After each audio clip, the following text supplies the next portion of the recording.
Ever walked into a shared office kitchen and found a sink piled high with dirty coffee mugs? Everyone hopes someone else will eventually clean it up. In economics, this everyday annoyance is called the free rider problem. Back in 1833, British economist William Forster Lloyd pointed out exactly why this happens. He assumed that individuals act as rational utility maximizers, trying to get the highest possible value for the lowest personal cost. When 100 people maximize their own personal convenience, they skip washing the dishes. On a larger scale, this leads directly to the tragedy of the commons, where a shared resource suffers from severe overconsumption or complete neglect. Here is the central paradox. Protecting a shared resource usually requires limiting who can use it and how much they can take. But the moment you restrict access, you lose the very benefit of having a public commons in the first place.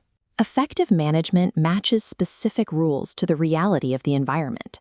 Selecting the right approach requires mapping the specific problem based on its scale and consequence.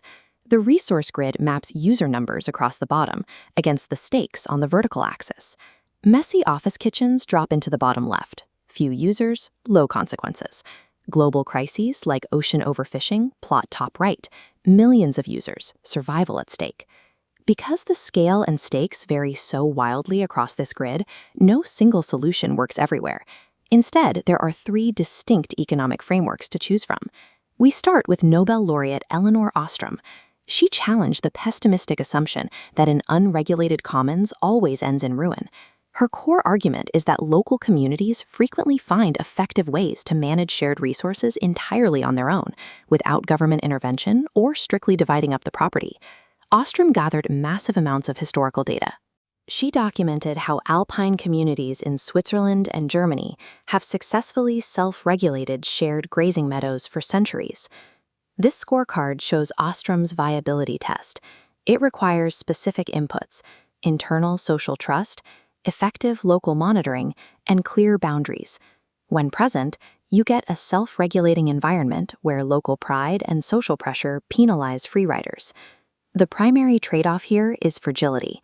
If social bonds are weak, or if the group size grows too large to maintain interpersonal accountability, this framework collapses. Spontaneous cooperation is efficient, but it is a luxury reserved for high-trust, tight-knit environments. If you are operating in a scenario that lacks that social trust, you have to look at the opposite approach.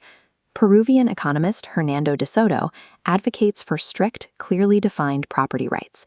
De Soto points out that physical assets without clear ownership become dead capital. If you don't legally own your house or land, you can't use it as collateral for a loan, and utility companies are often reluctant to invest in infrastructure because they can't guarantee payment. This table compares vague ownership against De Soto's input, slicing shared resources into individual, enforceable private units. This creates personal accountability. With clear rights to a specific portion, people have a direct incentive to maintain and invest in it. But taking privatization to the extreme carries its own risks, a vulnerability detailed by property rights professor Michael Heller. Heller describes a gridlock economy. If you split a single resource among too many separate private owners, you create insurmountable bottlenecks. Overlapping patents or fractured land disputes generate massive legal costs and block collective use of the asset. Strict privatization cures neglect and spurs investment, but it risks creating an inflexible, legally gridlocked system if taken too far. Then we have high-stakes, unregulated commons, situations where short-term economic payoffs actively threaten long-term physical survival, like clear-cutting forests or depleting global fisheries. American ecologist Garrett Hardin looked at these scenarios and concluded that neither local self-regulation nor privatization is sufficient to protect ecological balance. This flowchart maps Hardin's required input, fully surrendering control to an outside authority. A governing body must enforce strict usage limits. This prioritizes sustainability, preventing the kind of rapid, catastrophic overuse that leads to total resource collapse. The trade-offs are severe. Government regulation is often unpopular and rigid.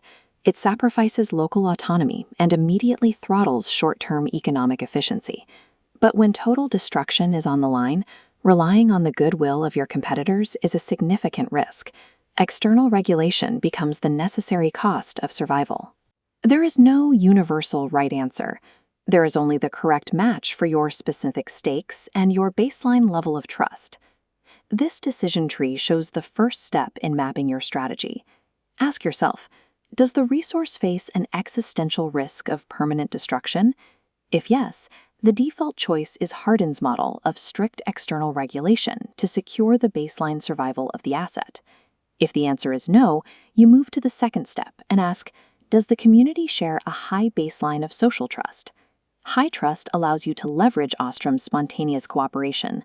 Low trust requires DeSoto's clear privatization to align incentives. If you are a community leader dealing with low-stakes friction, use Ostrom's framework. Reward local responsibility and build social pressure, rather than overcomplicating things with strict rules. If you are a business operator handling medium-stakes assets, DeSoto's framework is your guide. Clearly define ownership to unlock capital, but stay careful not to slice things so thin that you trigger Heller's gridlock. And if you are a macro thinker or policymaker, recognize that for critical global resources, Hardin's regulation is often the only way to prevent catastrophic depletion. It helps to remember what legal scholars call Ostrom's law. An arrangement that works in practice can work in theory, regardless of what mainstream assumptions tell you. Successful resource management doesn't try to fight human nature. It builds the specific structure needed to channel it productively.